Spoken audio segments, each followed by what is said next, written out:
subsídios. Lições Bíblicas, jovens.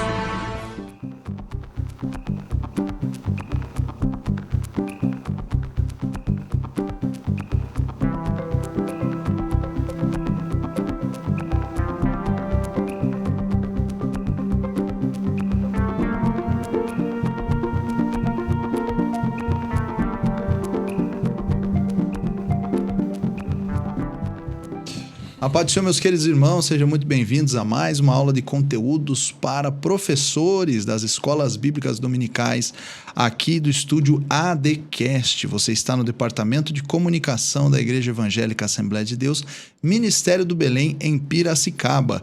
E a lição que nós estamos estudando nesse trimestre é a lição do plano perfeito, a salvação da humanidade e a mensagem central das Escrituras.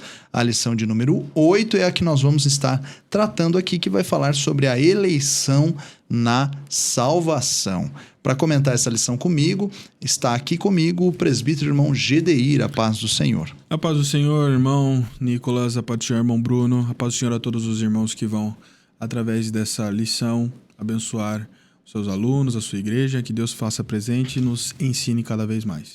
Amém. E que está aqui conosco também o cooperador irmão Bruno, a paz do Senhor. Paz do Senhor, cooperador Nicolas, presbítero Gedeir e a todos os nossos ouvintes.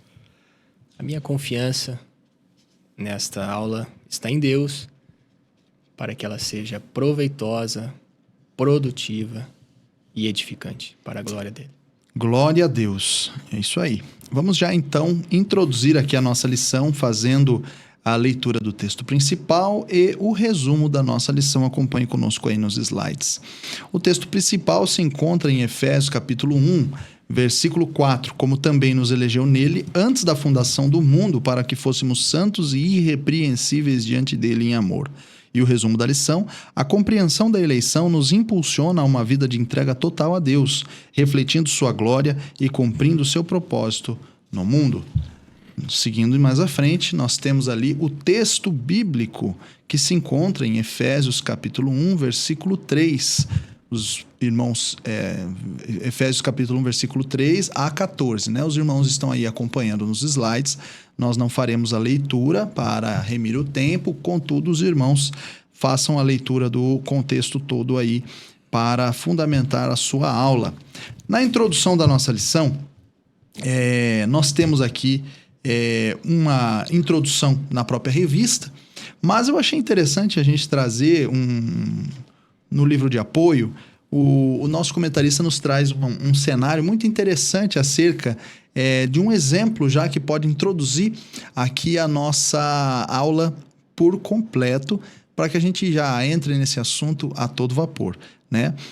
Nós, quando falamos de eleição, já vem várias dúvidas, várias perguntas. É um assunto que está muito em alta, inclusive nos debates e discussões teológicas, e no meio da juventude não é diferente, principalmente aqueles que estão sempre ligados aí nas atualizações, nas discussões, nos debates teológicos, os jovens que estão cada vez mais adentrando as redes sociais e o mundo desses pregadores digitais. Então, é importante que a gente entenda esse conceito, e aqui nós vamos já introduzir o conceito, um conceito que o comentarista nos trouxe, uma alusão aí, né? Uma figura que traz a imagem da eleição. Imagine uma grande sinfonia sendo preparada para uma apresentação inesquecível. O maestro já tem em mente a harmonia que deseja ouvir antes mesmo do concerto começar.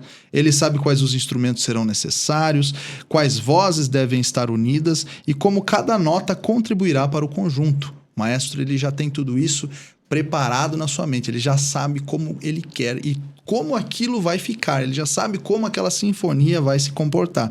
No entanto, para que essa música ganhe vida, é preciso que cada músico individualmente responda ao chamado, e também acontece isso na eleição de vida, na eleição divina. Nós fomos escolhidos por Deus em Cristo antes da fundação do mundo para que fôssemos santos e irrepreensíveis. Mas essa escolha não exclui a nossa responsabilidade, a nossa resposta de fé e também de arrependimento. Então, assim, nós temos que entender o foco aqui da nossa discussão. ela não é um mistério obscuro, ela não divide a igreja, mas é um tema simples que vai ser abordado aqui. Na verdade, não tão simples, mas é um tema que vai ser simplificado no decorrer desse estudo, né? Ela não é um privilégio para poucos, mas um convite universal de Deus para toda a humanidade que entre nesse povo escolhido de Deus para eleição em Cristo Jesus. Então aqui a gente já sem mais delongas vamos passar para o conceito bíblico da eleição, que é o tópico 1, e o subtópico 1 vai ser nos trazido aqui a eleição como parte do plano redentor, com o presbítero irmão Gedeir, que vai estar fazendo esta exposição. Amém. Meus irmãos, quando nós adentramos o assunto da eleição, fica impossível de não se ater ao assunto de como Deus escolhe ou escolheu, como Deus trabalhou essa eleição desde o princípio, né? Quando nós olhamos para o livro de Efésios, o texto nos deixa claro que isso aconteceu antes da fundação do mundo. E este assunto em si, o assunto da eleição, ele é um assunto que gera muita polêmica entre os estudantes de teologia, né? É interessante que o professor traga aos seus alunos uma breve explicação, né? Se atendo que isso é um assunto um tanto quanto complexo e que exige uma estrutura teológica e, pelo menos, um pouco de apreço pelas palavras de Deus, né? Pela palavra de Deus e também pelos livros dos teólogos então citados como os nominados, né? Como os criadores dessas teologias, essas ideologias que fundaram o que nós vamos citar agora, que é o calvinismo e o arminianismo, né? O nome dessas doutrinas, né? O nome dessas separações teológicas cabem aos seus criadores, assim podemos dizer, apesar de não ser o termo correto, entendendo que ambos creem que não desenvolveram esse conteúdo, mas que ele é apenas um acrescento à igreja do que já está escrito na palavra de Deus, né? Quem foram estes? João Calvino, que trouxe em suas diversas obras um amplo conhecimento em relação à salvação, e nós entendemos que Arminiano também trouxe assim no mesmo tema informações segundo o seu ponto de vista dos textos bíblicos. E entre esses dois nós encontramos uma grande divergência. Dentro do contexto, é muito importante que nós venhamos introduzir essa história, introduzir essa matéria, entendendo que nós, como assembleano, nós somos compactuantes da linha teológica arminiana. E por quê? Justamente porque Calvino e os seus posteriores seguidores e admiradores, eles desenvolveram toda uma sistemática em relação ao tema que trazem para nós informações que não nos é familiar ao que nós aprendemos do texto bíblico, né? Nós aprendemos, por exemplo, no calvinismo, que a eleição de Deus ela é incondicional, né? E que a pessoa, uma vez salva, sempre salva, entendendo, pois, que não há nada que ela possa fazer para que deixe de ser salva, e assim também, dizendo eles, em relação à dupla predestinação, aqueles que também nascem já sendo predestinados ao inferno, não há nada o que se fazer, uma vez que nascidos predestinados para o inferno, eles irão ao inferno. Então, são informações um pouco complicadas de se tratar, e isso diverge um pouco com o que nós já estamos familiarizados nos nossos estudos, aquilo que provém das Santas Escrituras, né? Quando nós aprendemos sobre a linha arminiana, nós conhecemos aquilo que nós já estamos mais acostumados a ouvir, que a salvação por si, ela é destinada a todos os homens, cabendo o homem, assim, crer, se arrepender e ter fé em Jesus Cristo. Portanto, a sua própria palavra nos ensina: aquele que perseverar até o fim será salvo. Aonde fica a atenção para essa ideologia, né, para esse ponto teológico, né, denominado como calvinismo, nós precisamos ter um pouco de cautela quando ele começa a trabalhar em nosso meio, tirando de nós o efeito da responsabilidade humana. Nós precisamos lembrar que a salvação vem de Cristo através da nossa fé, da nossa crença. Como já aprendemos na aula anterior, não somente de fé, mas também quando crendo em Deus e exercendo a nossa fé, expressando obras. Obras essas que são vistas externamente pelos que nos olham, nos acompanham, né, que estão perto de nós, que estão olhando o nosso testemunho. Então, é muito importante que você venha tratar esse assunto, uma vez que quando nós falamos das redes sociais, de tudo aquilo que tem se achego ao celular dos nossos jovens, né? Boa parte, se não a grande maioria, é de linhagem calvinista, é de linhagem de teologias reformadas. Então, precisa se tratar desse assunto para que nós não venhamos criar comichões nos ouvidos daqueles que são os nossos filhos na fé. Assim, entendendo de forma bem resumida, até porque esse é um assunto que é tratado há séculos. Nós não vamos conseguir tratar em 1 hora, 1h30, enfim, né? A partir desse assunto, fica para você, professor, que vai lecionar sobre os seus alunos, tratar pelo menos um pouco desse assunto. Pesquise, veja pontos específicos em que o calvinismo trabalha essa crença. E pesquise, veja pontos específicos bíblicos que os arminianos ou a linha arminiana trabalha também a salvação, a eleição, e você com certeza vai conseguir explicar para os seus alunos, trazendo para eles um reforço de fé, trazendo para eles uma segurança de fé, para que a crença estabelecida pela palavra de Deus não venha a ser deturbada por ideologias humanas.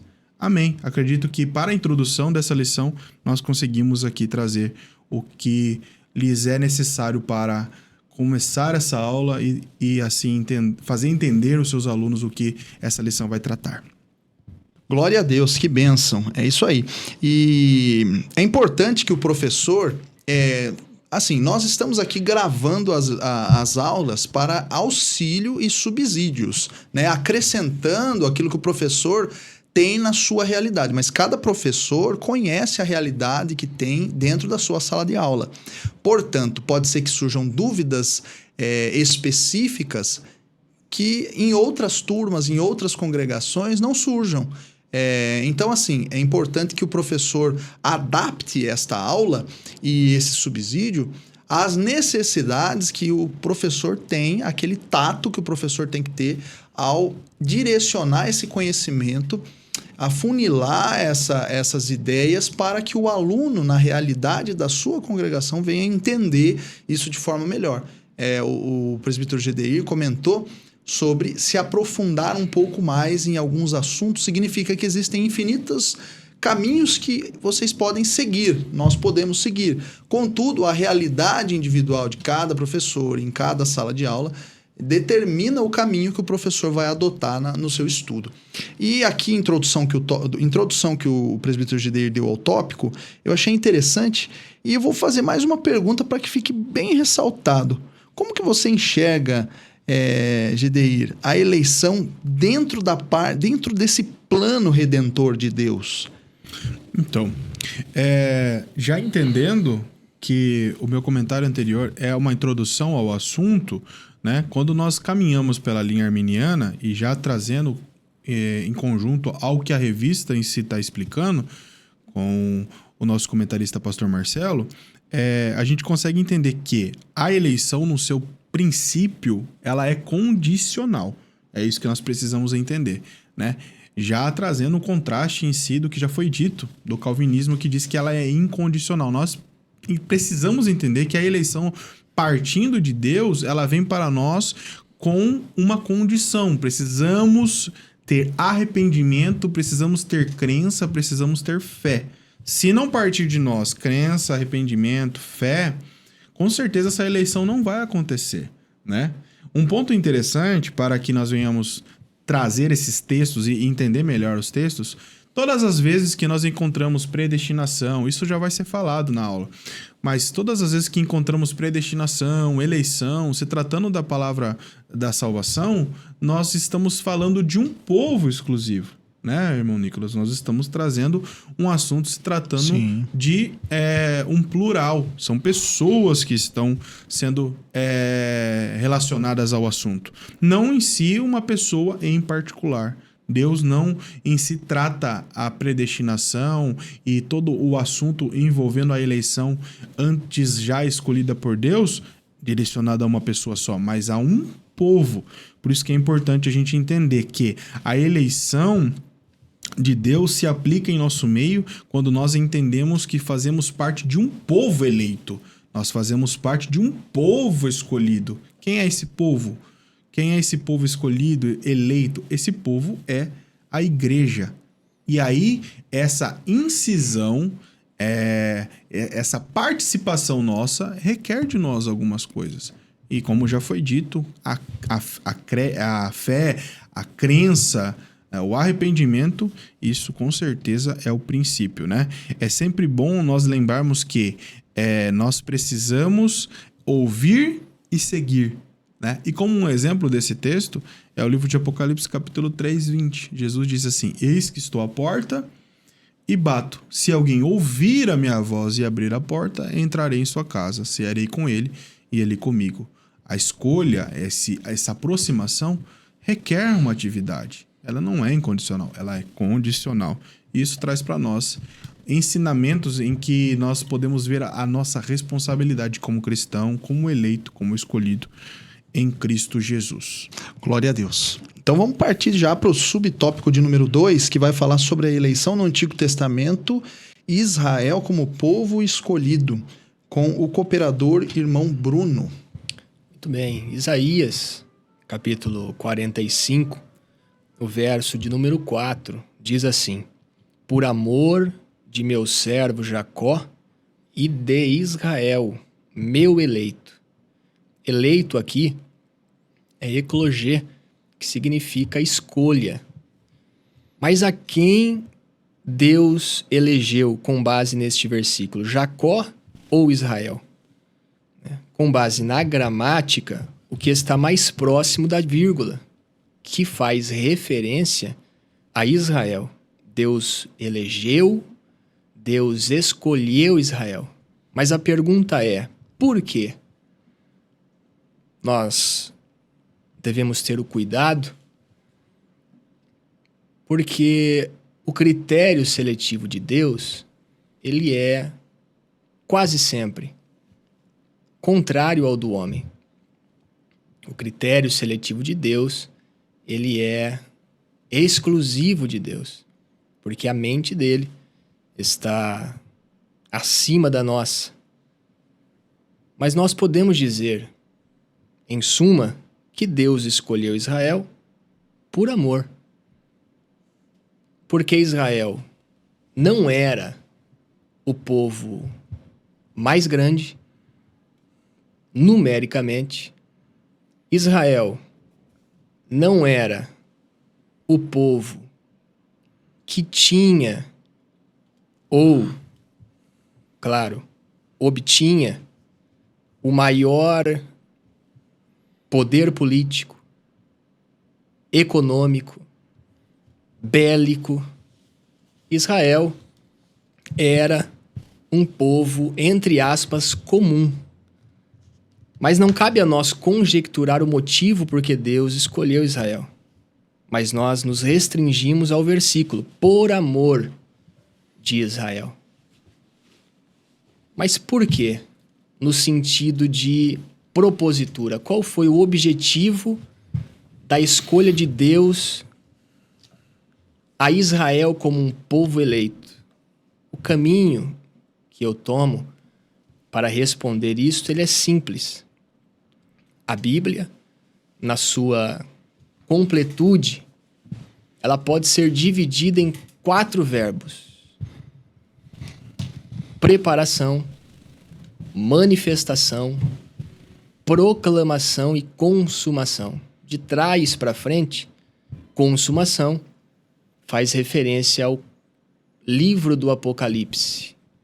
Proclamação de Atos dos Apóstolos a Judas, período este no qual estamos incluídos, período contemporâneo. Proclamação do quê? Do Evangelho. Manifestação, os Evangelhos, Mateus, Marcos, Lucas, João. E Gênesis, ou do Gênesis a Malaquias, é o período da preparação. Preparação do quê? Para a manifestação do Messias. Preparação de quê? Para a vinda de Jesus, que se concretizou nos Evangelhos. Agora, por quê? Qual foi o propósito? Deus, ele, na sua presciência, ele anteviu que o homem, antes mesmo de ser criado, pecaria, deslizaria, e na sua eternidade elaborou um plano para que este mesmo homem, que num futuro se afastaria dele, pudesse novamente aproximar-se dele. E qual foi este plano? Ele estava centralizado em Jesus Cristo.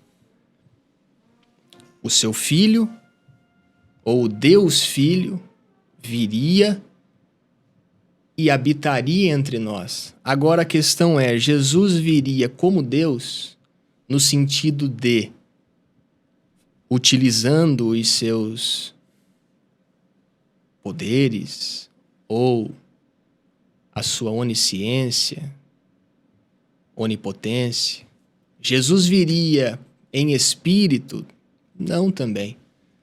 Jesus ele veio e precisaria vir, de acordo com o plano de Deus, como homem. E para que Jesus viesse como homem, ele precisaria nascer de uma mulher. E esta mulher seria parte ou descendente de um povo, que, consequentemente, Jesus também seria descendente deste povo. Mas que povo seria esse, ao qual Jesus faria parte? Deus elegeu Israel. Deus elegeu, escolheu Israel para que, por meio desta linhagem, por meio desta descendência, o Messias surgisse e se cumprisse a promessa de um Redentor para o mundo. A Bíblia, ela é cristocêntrica. Jesus é o centro da Bíblia, é o assunto principal, e todo o Antigo Testamento, como pano de fundo, tem a ação de Deus preparando o caminho para a vinda de Jesus. Então, em suma, por que Deus elegeu Israel? Para que por meio deste povo surgisse, nascesse o Salvador da humanidade. Glória a Jesus.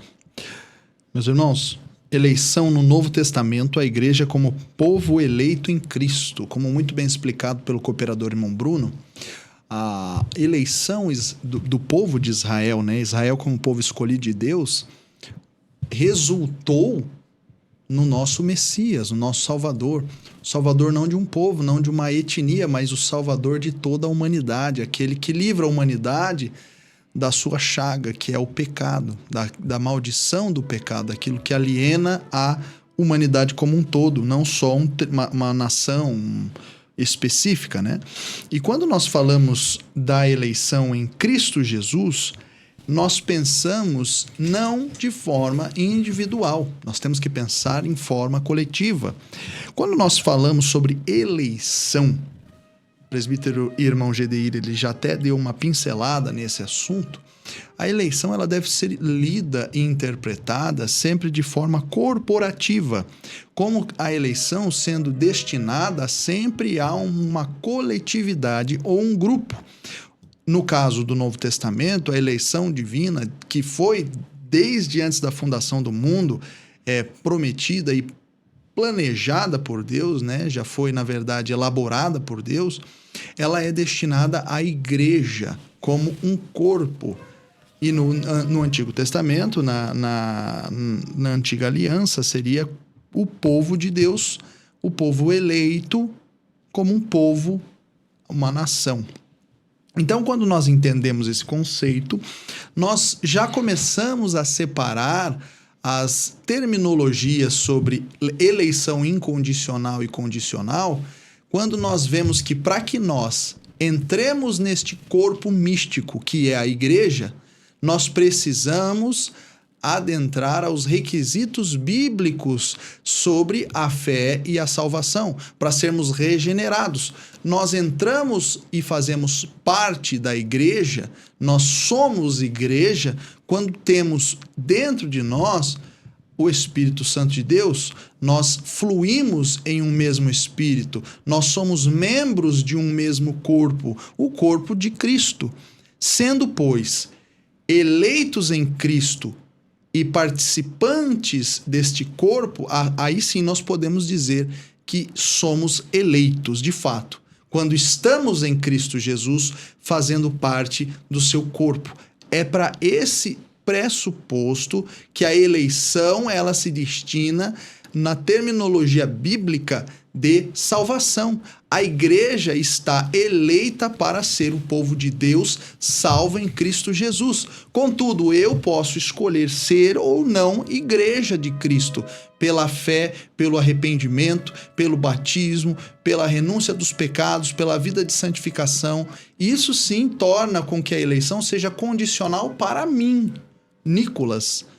Mas a eleição, ela é desde a fundação do mundo para a igreja, em Cristo Jesus. Nós temos que entender esse conceito. Vamos lá, 1 Pedro, capítulo 2, versículo 9. Vós sois geração eleita, sacerdócio real, nação santa, povo adquirido, para que anuncieis as virtudes daquele que vos chamou das trevas para a maravilhosa luz. Vós que em outro tempo não erais povo, mas agora sois povo de Deus, que não tinhais alcançado misericórdia, mas agora alcançastes misericórdia. Agora recebemos a graça, agora somos partícipes do corpo e somos eleitos como geração eleita, sacerdócio real, nação santa. Somos o povo de Deus, igreja como o corpo de Cristo. Ela foi, desde antes da fundação do mundo, feita por Deus. Ela foi fundada em Cristo Jesus desde a fundação do mundo. A ênfase ela é corporativa, como já havia dito, e que nós fomos eleitos nesse corpo.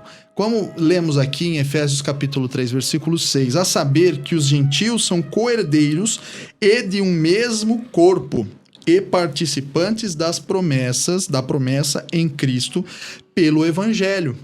Então nós somos chamados, assim como Israel foi chamado para ser uma candeia a este mundo que mostrasse Deus, nós fomos chamados como nação de Deus para levar o Evangelho a este mundo, para que captemos mais e mais pessoas para que se tornem esse corpo e entrem nesse ramo da eleição ao aceitarem a Jesus e participarem desse corpo. O contexto de eleição, então, é importante que os irmãos entendam, mais uma vez ressaltando, ele é corporativo. Ele é um conceito que abrange uma coletividade, não abrange indivíduos. Quando pensamos dessa forma, fica muito mais fácil distinguir eleição incondicional de eleição condicional. Eu posso escolher participar do corpo de Cristo. Eu posso, pela fé, aceitar ou recusar. Eu posso, pela fé, renunciar o meu pecado e viver para Cristo ou continuar permanecendo nele. A igreja é um corpo de pessoas salvas, de pessoas que foram regeneradas, que receberam a graça de Jesus, né? Então, para isso é necessário que nós entremos nesse corpo por meio da nossa condição pessoal de renúncia e de fé. A fé salva e ela é condicional.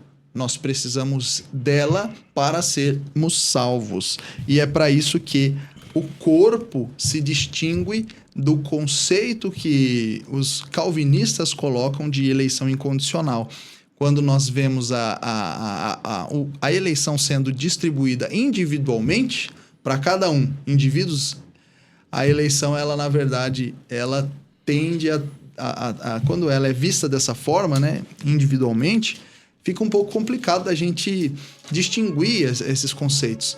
Mas quando nós vamos para a Bíblia, todas as menções à eleição sempre foi para uma coletividade.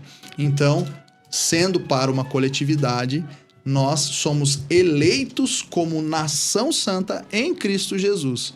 Mas antes de entrar nessa nação, eu preciso renunciar ao meu eu, preciso morrer para o pecado e ressuscitar, viver para Cristo, né? Viver uma vida com Cristo.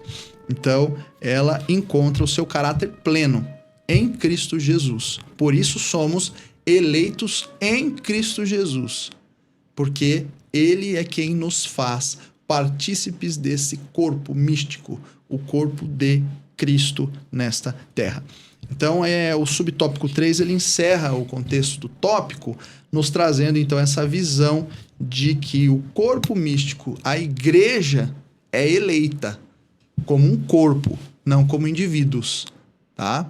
Então, é importante a gente fazer essa diferenciação. Já vamos partir para o subtópico de número 2, a eleição bíblica fundamentada em Jesus, com o presbítero irmão Gedeir, que vai estar comentando o primeiro subtópico.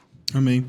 Já fazendo um link com o que o cooperador Nicolas acabou de dizer, é muito importante que essa visão, essa ótica, chegue aos olhos dos irmãos, de que a eleição, ela se trata para algo corporativo, né? E como o irmão Nicolas já fez um link ao termo corpo, né? Nós conseguimos entender uma outra fração da eleição, né? Como nós já falamos no princípio, um ponto que deve ser deixado claro aqui, a eleição, ela é condicional. Precisa haver fé, crença, arrependimento.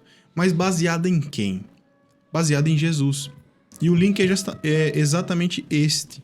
Como já foi citado que a eleição ela é algo corporativo, ligado a um corpo, esse corpo ele é tido como a igreja, que é o corpo de Cristo, o qual Cristo é a cabeça. Cristo é o organizador, é a mente pensante.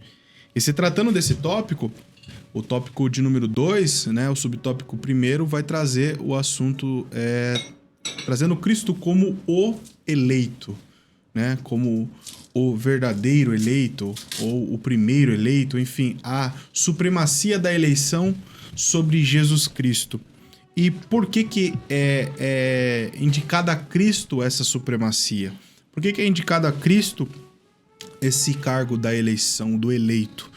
Porque ele é o fundamento pelo qual a eleição de Cristo é exercida sobre nós. Quando nós olhamos para o livro de Efésios, no capítulo de número 1, versículo de número 4, como é texto desta lição, diz assim que como também nos elegeu nele. Nele quem? Em Jesus. Né? E nos elegeu nele significa que essa eleição está baseada, fundamentada em Jesus Cristo. Por isso que o eleito está sobre Cristo. A palavra o eleito é direcionada a Cristo, a junção ali, o eleito é sobre Cristo. Porque ele é o eleito para a execução da adoção, da remissão e também da nossa eleição. É muito importante nós entendermos isso, porque quando nós entendemos que ele é o eleito perfeito, né? Ele é o exemplo do eleito perfeito, nós vamos entender que ele, como o escolhido para gerar essa eleição, também foi exemplo para aqueles que pela eleição foram alcançados. No livro de Romanos, capítulo 8, 29, diz: porquanto aos que de antemão conheceu, também os predestinou para serem conformes à imagem de seu Filho, a eleição aos que foram predestinados, que é a igreja, mas para serem conformes à imagem de seu filho, porque ele, como o eleito perfeito, ele vem para direcionar, como cabeça desse corpo, ele vem para organizar, para ensinar a responsabilidade, para dar uma imagem a ser seguida. Esse é o nosso eleito perfeito, o Senhor Jesus Cristo, a fim de que ele seja o primogênito entre muitos. Ele é o eleito perfeito porque vem como aquele que inicia o processo da eleição aos imperfeitos, aos não santos, aos pecadores, aos gentios, que passam a ser chamados de filhos. Como diz o texto, ele é o primogênito entre muitos irmãos. Através da eleição de Jesus Cristo, nós nos achegamos a essa adoção. Somos agora filhos pela essa eleição. Em 1 Pedro 2,21 diz que porquanto para isto mesmo fostes chamados. Esses chamados é parte da eleição, pois que também Cristo sofreu em vosso lugar, deixando-vos exemplo para seguirdes os seus passos. Ele é o eleito perfeito, porque através do seu exercício e através da sua missão fosse demonstrado o exemplo do que se deve ser seguido através da eleição, fundamentada nele mesmo, o qual é o nosso Senhor Jesus. Amém. Glória a Deus. Aleluia. O Cordeiro escolhido, o eleito, para nos eleger nele, né? Jesus, desde antes da fundação do mundo, somos predestinados em Cristo para a salvação, como o corpo.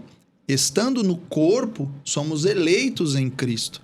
E para entrarmos nesse corpo, temos requisitos. Contudo, todos os crentes são eleitos nele. E aí, quem vai nos explicar melhor isso, nesse subtópico de número 2, é o cooperador irmão Bruno, que vai estar trazendo a exposição desse subtópico. Muito bem. Eu serei um pouco redundante, mas porém se faz necessário. Mas usemos Efésios, capítulo 1, verso 4, como base para esse subtópico, que diz assim: como também nos elegeu nele, antes da fundação do mundo. Quem está escrevendo é Paulo. E observe que ele utiliza, antes da palavra elegeu, o pronome nos. O pronome é o nome que se coloca no lugar do nome. E aqui encontra-se no plural, nos elegeu. A quem Paulo está se referindo? A ele mesmo? Ao grupo seleto dos discípulos, talvez, dos apóstolos? Não também. O versículo 1 nos responde, Paulo, introduzindo a sua carta, Paulo, apóstolo de Jesus Cristo, pela vontade de Deus, aos santos. A quem ele estava escrevendo? Aos santos que estão em Éfeso. Esses santos, contudo, é a igreja. Paulo estava escrevendo à igreja e referiu-se à igreja como eleita, porque todas as vezes que a palavra eleição e predestinação elas surgem no Novo Testamento, no sentido de salvação, ela é acompanhada por um plural, sempre referindo-se à igreja. Nos elegeu nele. E todas as vezes que Satanás ele tenta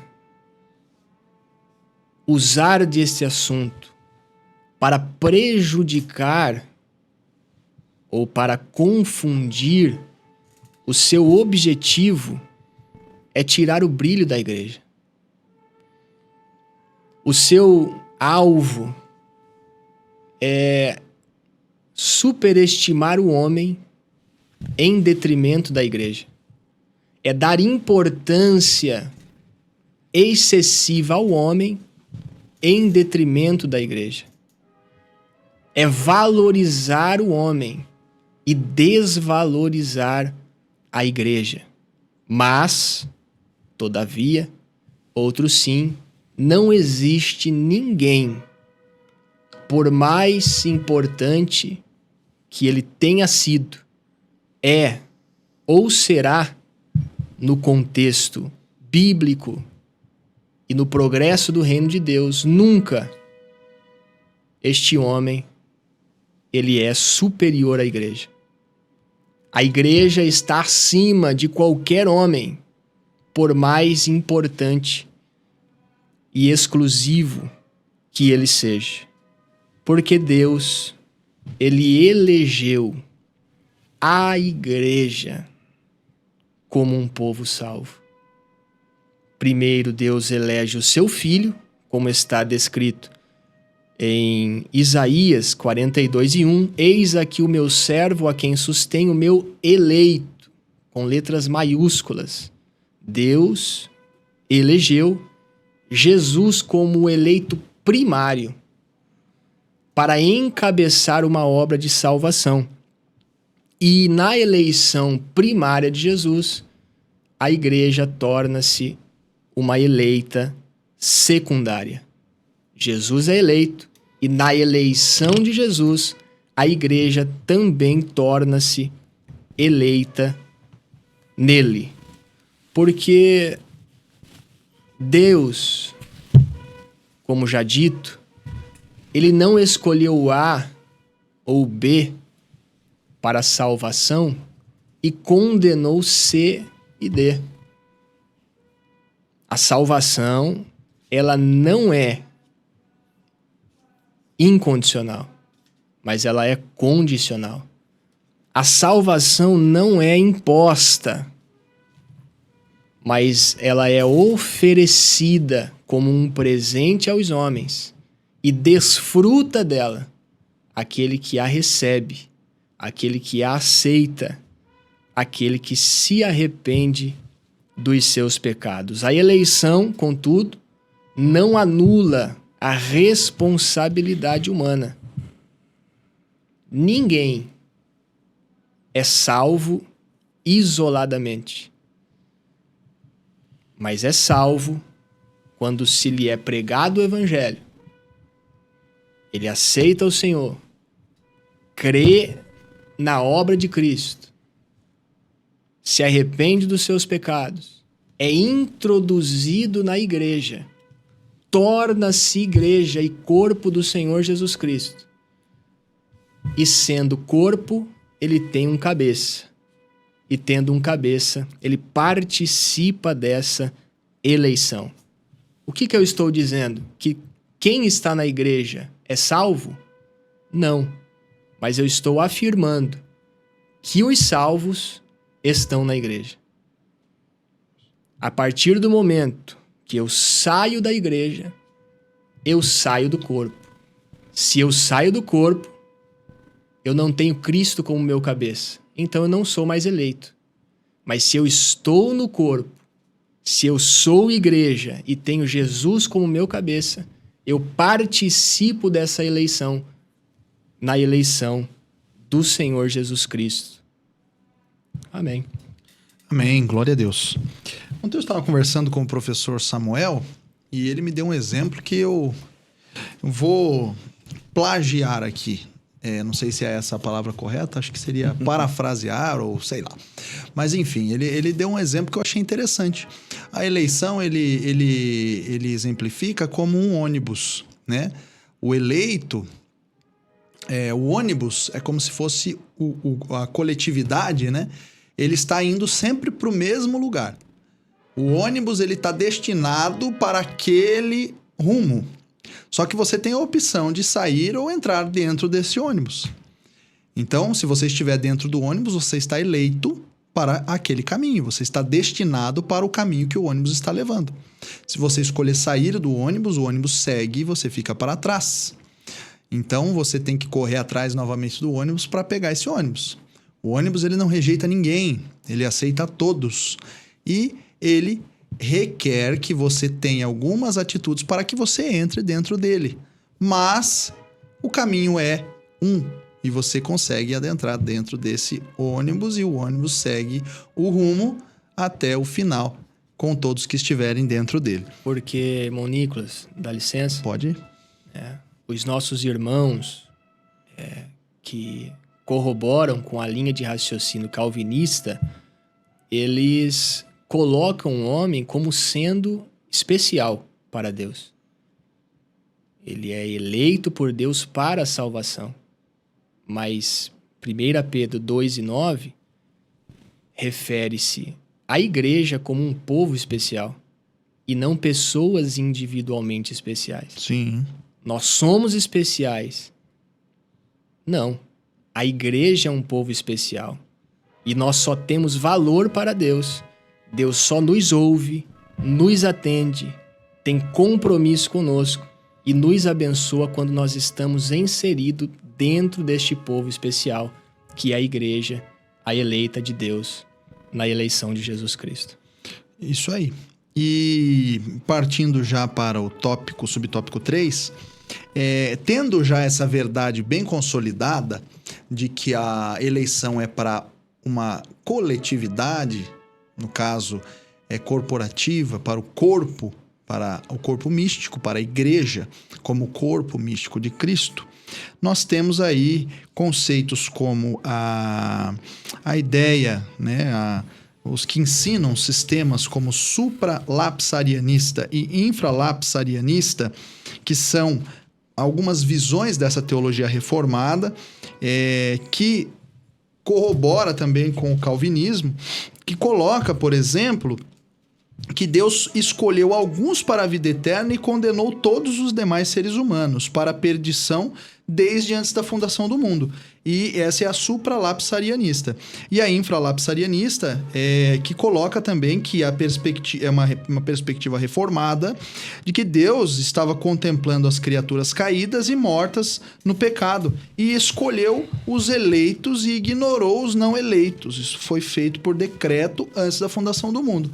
Individualmente, né? Se a gente for analisar sobre essa ótica, então Judas, ele simplesmente passou por um momento todo à volta de Cristo. A pregação de Cristo desde o início não tinha intenção de afetá-lo. A pregação de Cristo, ela foi destinada a pessoas específicas, mas Cristo, ele já tinha a presciência que Judas ia traí-lo, com certeza, ele tinha essa presciência, mas aduz nós a pensar que ele não tinha a opção de não ter feito aquilo, mas que ele era uma parte indispensável e como se ele nunca tivesse tido uma opção. E nesta visão também, quando nós entendemos o que foi lido em 1 Pedro 2,9, vós que em outro tempo não erais povo, mas agora sois povo. Agora alcançaram misericórdia. Mas ali no versículo 9, daquele que vos chamou das trevas, para que anuncieis as virtudes. Mas assim, vamos dizer, nessas duas visões, supralapsarianista e infralapsarianista, para que anunciar as virtudes, né? Nós não estamos lidando nessas duas visões incrédulos que precisam do evangelho, mas eles não estão privados da graça por opção, mas porque Deus nunca os capacitou para aceitá-la. Então, se Deus não capacitou essas pessoas a aceitar, por que nós iremos levar o evangelho para essas pessoas? Então, entra em uma contradição bíblica no sentido de que, por mais que a Bíblia nos diga para que levemos a toda a criatura individualmente o evangelho, aqueles que não são eleitos não podem receber esse evangelho, mesmo que eles estejam mesmo que em nós haja a obrigação de levar. Nós temos a obrigação de levar o evangelho para uma pessoa que já está condenada e não há o que possa ser feito. Então, assim, nós cremos em uma visão que enxerga a queda, a eleição, tanto para a perdição, tanto para a salvação, numa coletividade. Os ímpios estão condenados, estão eleitos para a condenação. Mas quem são os ímpios? Aqueles que rejeitam a Cristo. Não indivíduos, mas sim uma coletividade de pessoas. A partir do momento que a pessoa aceita Jesus, faz parte do corpo, ela sai desta condição de ímpio e passa a entrar nesse corpo e ser eleito para a salvação em Cristo Jesus. Isso é importante de deixarmos claro. Efésios capítulo 3, versículo, ou melhor, João 3,16. Deus amou o mundo de tal maneira que deu o seu Filho unigênito para que todo aquele que nele crer não pereça, mas tenha vida eterna. É o texto áureo da Bíblia, como muitos dizem, e nós temos uma lógica nessa passagem. A fé individual de cada um, para que crendo não pereçamos, tenhamos a vida eterna. Não haveria lógica nessa passagem. Essa passagem, se fosse interpretada por essas óticas, ela seria uma ironia cruel, né? Deus está sendo irônico. Todo aquele que nele crer e for eleito individualmente. Se você não for eleito, não adianta a sua fé, porque você já está condenado para a perdição. O arrependimento e a fé, portanto, meus irmãos, é a resposta ao amor de Deus por nós. Nós recebemos o amor universal de Deus, respondemos com fé. De um lado, a salvação como um dom de Deus, e do outro, a graça é recebida pela fé. Então, nós temos que conceber isso em nós. Nós aceitamos. O equilíbrio é a chave da compreensão. Aqui está sendo dito aqui a perspectiva arminiana, que também foi ecoada por John Wesley. Deus é o autor da salvação, mas as exortações universais ao arrependimento e à fé só fazem sentido porque podemos, de fato, aceitá-las ou rejeitá-las mediante a operação da graça preveniente que pode ou não ser resistida. E ao compreendermos esse equilíbrio, existe a lógica bíblica por trás de tudo isso. A Bíblia, ela nos exorta, ela nos orienta, mas se nós já estivéssemos predestinados a uma finalidade, não teríamos opção de seguir ou não seguir essas orientações e exortações. Portanto, não faria nem sentido elas existirem. Então, nós somos eleitos, assim como o povo adquirido no passado, a nação de Israel, para ser a candeia do mundo, nós hoje somos eleitos para refletir a glória de Deus ao mundo. E encerro aqui em 1 Pedro, capítulo 1, versículo 1 ao 2. Pedro, apóstolo de Jesus Cristo, aos estrangeiros dispersos no Ponto, Galácia, Capadócia, Ásia e Bitínia, eleitos segundo a presciência de Deus Pai, em santificação do Espírito para a obediência e aspersão do sangue de Jesus Cristo. Graça e paz vos sejam multiplicadas. Lembrando, aos estrangeiros dispersos no Ponto, Galácia, Capadócia, Ásia e Bitínia. Para quem está sendo direcionada? Para a igreja, para os eleitos, segundo a presciência de Deus Pai, em santificação do Espírito, para obediência e aspersão do sangue de Jesus. Igreja, meus irmãos, igreja. Vamos seguir então para o terceiro subtópico, que vai falar sobre as implicações da eleição bíblica. E nós vamos aqui já passar para o presbítero irmão Gedeir, que vai falar sobre a eleição e o propósito global, a missão de proclamar as boas novas.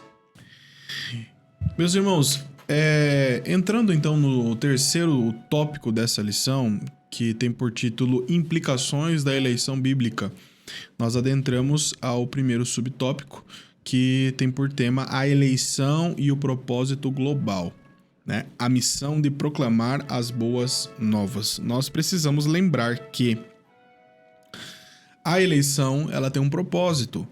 Quando o Espírito de Deus nos chama, quando fomos chamados, quando fomos escolhidos, foi para que um propósito fosse executado da parte de Deus por nós. E para que nós possamos adentrar mais a esse assunto, eu trouxe um texto aos irmãos que está no livro de João, no capítulo de número 15, no versículo de número 16, que assim diz: Não foste vós que me escolhestes, mas fui eu que vos escolhi e vos designei para que vades e deis frutos, e o vosso fruto permaneça, a fim de tudo que pedirdes em meu nome, pedirdes ao Pai, ele vos conceda. E o texto, ele é autoexplicativo, né? Quando nós vemos o chamado, a eleição de Deus, a escolha de Deus, né? Ele mesmo disse: Não foste vós que me escolhestes, mas fui eu que vos escolhi a vós. E quando nós olhamos essa introdução do texto, vale aqui abrirmos um parênteses, porque para muitos da linhagem calvinista que utilizam desse texto para descrever que a escolha vem de Deus, né? Portanto, a consciência que é daquele que escolhe, não do que está escolhido, vale relembrar aqui os versículos anteriores, né? O versículo de número 14 diz assim: E vós sois meus amigos, se fizerdes o que vos mando. No versículo de número 15 ele diz: Já não vos chamo de servos, porque o servo não sabe o que faz o seu senhor. Dois textos seguidos que mostram a consciência daquele que está sendo escolhido. No versículo 14 diz que se fizerdes o que vos mando, ou seja, obediência. E é óbvio na Bíblia que Deus nunca cobrou uma obediência que não fosse uma obediência espontânea, que não viesse de o querer do homem, né? Obviamente. No versículo 15, a qual eu citei, porque o servo não sabe o que faz o seu senhor, ele está falando de entendimento, de conhecimento. O termo saber aqui, o verbo saber aqui, é justamente de conhecer, de saber o que está fazendo, né? Então, o servo, ele não sabe o que faz o seu senhor, mas vocês são meus amigos porque vocês me conhecem, vocês estão cientes do que eu estou fazendo e de qual é a missão. E no versículo 16, ele vai então nos explanar que quando nós fomos escolhidos para darmos frutos. E não só isso, para que também o nosso fruto permaneça. Então, a eleição, ela tem um propósito. Se você é eleito e não dá fruto, você ainda pode estar no meio do caminho. É importante que você seja eleito para que exerça um propósito. E qual propósito é esse? Frutos. O próprio Senhor nos designou quando ele disse: Ide e pregai o evangelho a toda criatura. Esse é o verdadeiro propósito de Deus. E ainda dando mais ênfase a esse texto e a essa temática, nós encontramos aqui no livro de 2 Pedro, ou melhor dizendo, no livro de 1 Pedro, capítulo de número 2, verso 9, um texto que vai reforçar essa informação para nós.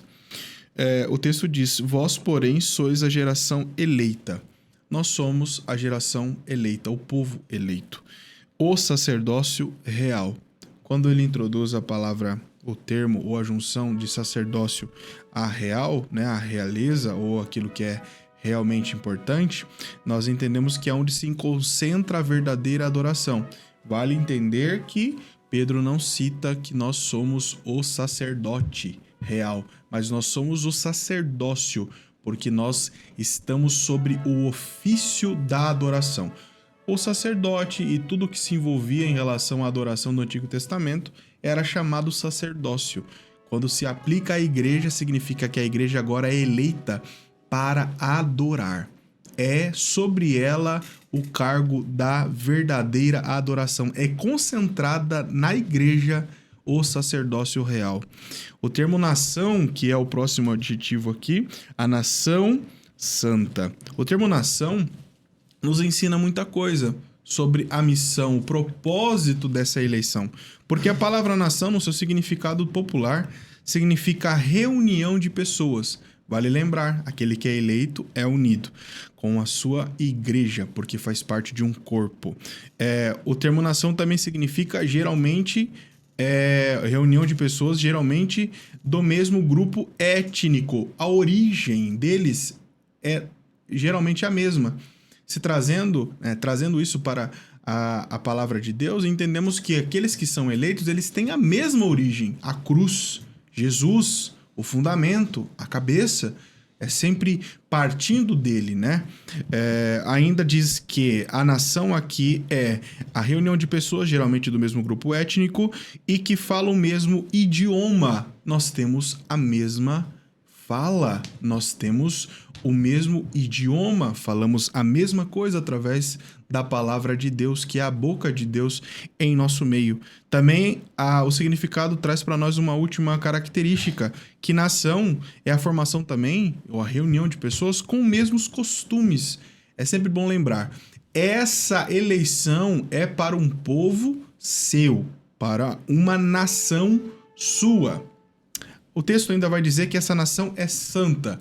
E esse adjetivo eu deixo para o irmão Bruno, que vai estar trazendo com mais clareza a santificação envolvendo a eleição. Ainda terminando esse tópico, nós vamos entender que Pedro ainda faz um último apontamento. Nós somos povo adquirido. A eleição vem da compra de Cristo na cruz, com um preço de sangue. Nós somos comprados porque foi pago um alto preço. Mas a fim de quê? O texto nos ensina que nós fomos adquiridos como povo seu, povo adquirido, para que anuncieis as grandezas daqueles que vos chamou das trevas para a sua maravilhosa luz. Esse é o propósito da eleição. Precisamos falar, precisamos trabalhar, precisamos manifestar tudo isso que a eleição nos proporcionou através de Jesus Cristo. Amém. Subtópico 2 do tópico 3. A eleição e o chamado para viver em santidade. A eleição, ela tem propósitos. O primeiro, mencionado pelo presbítero, é proclamar as boas novas. E o segundo propósito é viver em santidade. Efésios, capítulo 1, no verso 4. Como também nos elegeu nele antes da fundação do mundo, para que, aqui está apontando para um propósito, para um alvo, para uma finalidade. Qual é? Mais uma delas, para que fôssemos santos. No Antigo Testamento, Deus estabeleceu, após ter escolhido Israel como seu povo, estabeleceu mandamentos. Deus estabeleceu limites, ordens pelas quais o seu povo deveria obedecer. E a finalidade, o propósito maior de Deus, através desses mandamentos, era tornar Israel diferente. Era fazer de Israel um povo dissemelhante dos demais povos da terra. E o propósito no Novo Testamento é semelhante. Deus elege a igreja e um dos propósitos é que ela seja santa, para que ela viva em santidade, para que ela seja diferente. Diferente de quem? Dos ímpios. Diferente de quem? Daqueles que não amam, não temem a Deus, não respeitam os seus mandamentos. E, a princípio, aqui, voltando para o versículo 4, para que fôssemos santos. Santos aqui, a princípio, refere-se à participação na própria santidade divina, dada por decreto, o que nós chamamos de santidade posicional. Esta santidade, né, que é o reconhecimento divino de que uma pessoa está em Cristo, ela está mais ligada ao título, a uma posição que Deus eleva o seu povo, e essa propositura, esta posição, ela é dada por Deus. A única coisa que o homem precisa fazer é ter fé. Agora existe uma segunda santidade, que é a santidade, ou mais conhecida por nós como santificação progressiva, ou santificação gradual. Ela se dá diária e paulatinamente. A santificação ou a santidade posicional depende unicamente de Deus. Mas a santificação progressiva, ela é uma obra de Deus, obviamente, mas em cooperação com o homem.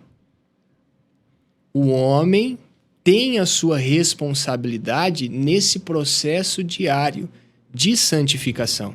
1 Pedro, capítulo 1, verso 15, um texto maravilhoso, que está escrito: sejam santos em toda a vossa maneira de viver. Santos ali é agos. A origem dessa palavra significa impor respeito religioso. E o uso do termo agos no Antigo Testamento, ele passou a ser utilizado posteriormente para a ação ou o ato dos homens apresentarem sacrifícios a Deus, o único Deus, ou sacrifício aos deuses, com letra minúscula. Ou seja, a partir dessa colocação, o termo significou algo separado para a divindade. Então nós, na nossa aplicação diária, ser santo, na nossa aplicação contemporânea, é ser separado. Separado do mundo, separado daquilo que desagrada a Deus, separado daquilo que aborrece a Deus, separado de tudo aquilo que entristece e afasta Deus do homem. E esta santificação, ela é uma obra interior do Espírito que se exterioriza com práticas, com palavras, com comportamentos e com ações. Contudo, resumindo, o que o autor está tentando nos passar é que a eleição, ela tem como um dos seus propósitos a santidade. E a santidade, para concluir, ela tem um propósito. Qual é? Fazer de nós semelhantes ao Senhor Jesus Cristo. Eu gosto muito da passagem de Malaquias 3, os versos 2 e 3, que diz uma profecia: quem subsistirá quando ele vir? Quem suportará a sua vinda? Porque ele será como o sabão dos lavandeiros, como fogo do ourives, e assentar-se-á como purificador da prata. E duas irmãs, lendo este versículo, curiosas do que o autor estava querendo dizer, foram até um ourives e ali analisaram de perto o processo que a prata era submetida. E elas viram que o ourives lança fogo na prata, para que, pelo fogo, as impurezas da prata sejam retiradas.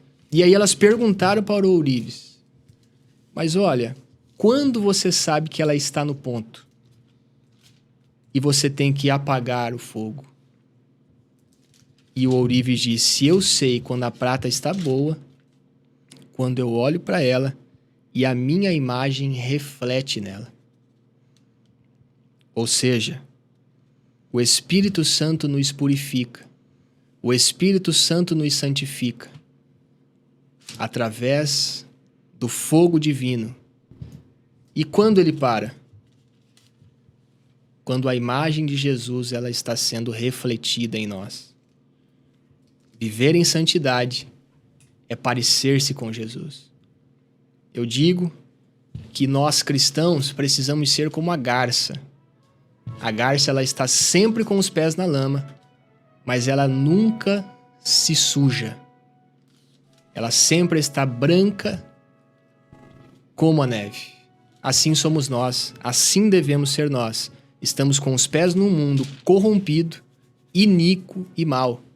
mas nós não podemos nos sujar, nos contaminar, compactuar com as ações do mundo. Precisamos viver em santidade. Esse é um dos propósitos da eleição em Cristo Jesus. Glória a Deus. Um dos propósitos da eleição, viver em santidade. E aqui o terceiro subtópico encerra essa lição falando sobre uma vida de serviço no reino de Deus, né? Fomos criados em Cristo para boas obras, Efésios capítulo 2, versículo 10. E quando somos eleitos em Cristo Jesus, temos que viver ativamente numa vida de militância pela fé, não somente individual, mas também pública, exercendo esse trabalho, exercendo esse serviço, seja no ministério, no ensino, na evangelização, em qualquer outro campo de serviço. Ou seja, devemos estar à disposição.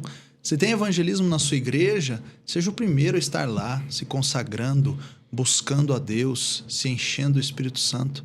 Porque você é eleito em Cristo Jesus, você foi separado deste mundo, você deve estar com uma vida de santidade. Se você foi chamado para participar de um mutirão na sua igreja, trabalhe para o Senhor. Se você está em um local, no mercado, no seu trabalho, e alguém precisa de uma palavra, trabalhe para o reino. Divulgue o Evangelho de Jesus Cristo, porque você é eleito em Cristo Jesus. E essa palavra, ela deve ser divulgada. Você é eleito em Cristo Jesus para anunciar boas novas. Você é eleito para ser luz para esse mundo. Uma nação que deve ser uma candeia, luz para o mundo, sal, né, para todos os povos. O sal, ele além de trazer sabor, ele também traz sede, né? Ele dá sede nas pessoas. Então você, além de poder enriquecer a vida das pessoas, trazendo o sabor do Evangelho, você também pode causar nas pessoas a curiosidade de querer saber por que você é diferente, por que você tem esse brilho, né? Porque você é eleito. Você é eleito pelo eleito. Você é eleito nele, partícipe do corpo, tendo por cabeça Cristo Jesus. A verdadeira eleição, então, ela nos leva a uma vida de serviço.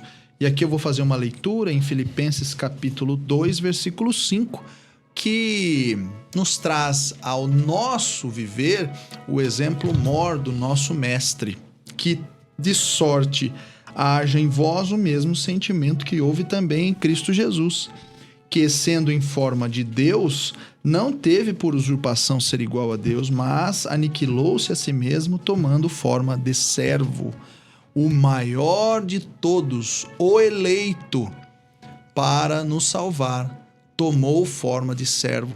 Portanto, nós, eleitos nele, devemos também ser servos, trabalhando para o reino de Deus. Seguindo a leitura, na forma de homem, tomando forma de servo, fazendo-se semelhante aos homens. E achando na forma de homem, humilhou-se a si mesmo, sendo obediente até a morte e morte de cruz. Trabalhando. Pensem que o Rei dos Reis, o nome que é sobre todo nome, abriu mão de sua glória e se humilhou tomando forma de servo. Fez-se semelhante a pecadores, semelhante à escória, que somos nós, uma humanidade caída, mas servindo ao reino e servindo ao Pai. Trouxe a palavra e o Evangelho e levou em seu corpo as chagas e sobre si as nossas iniquidades, para que nós fôssemos eleitos nele, que desde antes da fundação do mundo já estava ali no plano da salvação, no centro do plano da salvação.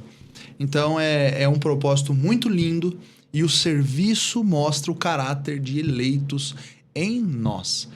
Seguindo o exemplo de Cristo Jesus, qual foi o nosso maior servo neste mundo, que serviu a humanidade até a morte e morte de cruz. E lembremos, desse propósito, sigamos o exemplo de Jesus Cristo e sejamos servos de todos neste mundo. Meus irmãos, essa é a lição de hoje que falou sobre eleição. Vamos ler a conclusão e aí eu já vou dar uns minutos finais para uma breve fala para que os professores também concluam aqui. A salvação e a eleição, em última análise, são uma demonstração do amor imensurável de Deus por nós, como visto em sua escolha soberana em Cristo. A eleição bíblica está centrada na obra redentora de Cristo, que nos oferece a salvação por sua graça e sacrifício. Não somos apenas salvos, mas, por meio da eleição, somos chamados a viver uma vida de santidade, comprometidos com a evangelização e o serviço ao reino de Deus. Portanto, a eleição não é um fim em si mesma, mas um convite para sermos instrumentos de transformação no mundo. Assim, somos escolhidos para cumprir o propósito divino de proclamar o Evangelho e viver em conformidade com a sua vontade. Vou passar aqui uns minutos para o cooperador irmão Bruno, fazer algum apontamento final e depois para o presbítero irmão Gedeir. Muito bem. Posterior à pandemia, principalmente, se intensificou ou se proliferou o grupo denominado de os desigrejados. São pessoas que estão nas suas casas, que não fazem parte da igreja, e se julgam ser salvos. Mas a lição que nós estudamos, ela humilha o homem e exalta a igreja. A lição humilha o homem e exalta o eleito, que é o Senhor Jesus Cristo. Nós precisamos compreender que o homem não é individualmente salvo, ou eleito, ou especial. Mas a igreja é um povo especial. A igreja foi eleita. E para nós sermos salvos, nós precisamos fazer parte desta igreja. Estarmos inseridos na igreja. Porque fazendo assim, faremos então parte de um povo eleito, que foi elegido na eleição do Senhor Jesus Cristo. A salvação não se consiste em estarmos dentro da igreja. Mas, repito, os salvos estão na igreja. Glória a Deus. Amém. Bem, de forma resumida, nós, através dessa lição, aprendemos como a eleição se achegou ao homem, qual a forma, o meio. Nós entendemos como Cristo é o primeiro motor dessa eleição. Nós entendemos também o que essa eleição gera em nós. Como o irmão Bruno foi feliz em suas palavras em relação à santificação gerada pela eleição. E fica aqui como uma lição para o momento de quando nós sairmos às ruas ou quando nós adentrarmos em nossas igrejas, lembrarmos que nós também temos uma missão através dessa eleição, que é proclamar o Evangelho. A eleição nos ensina a trabalhar. O propósito da eleição é gerar frutos, para que vades e deis frutos e os vossos frutos permaneçam.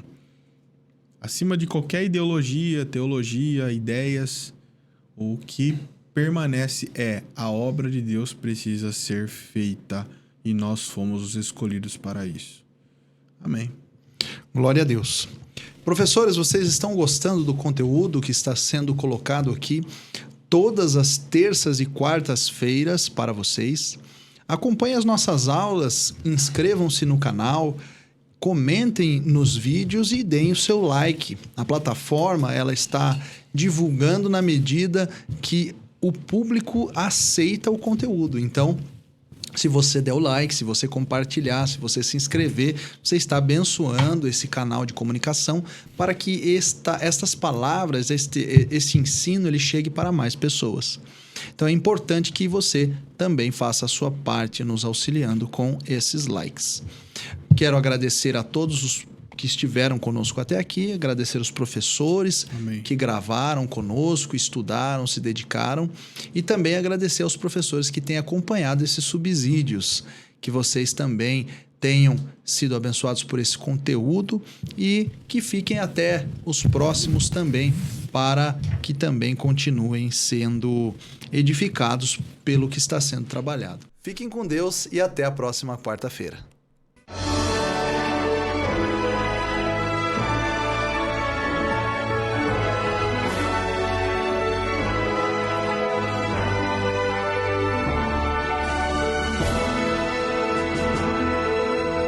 Subsídios. Lições Bíblicas. Jovens.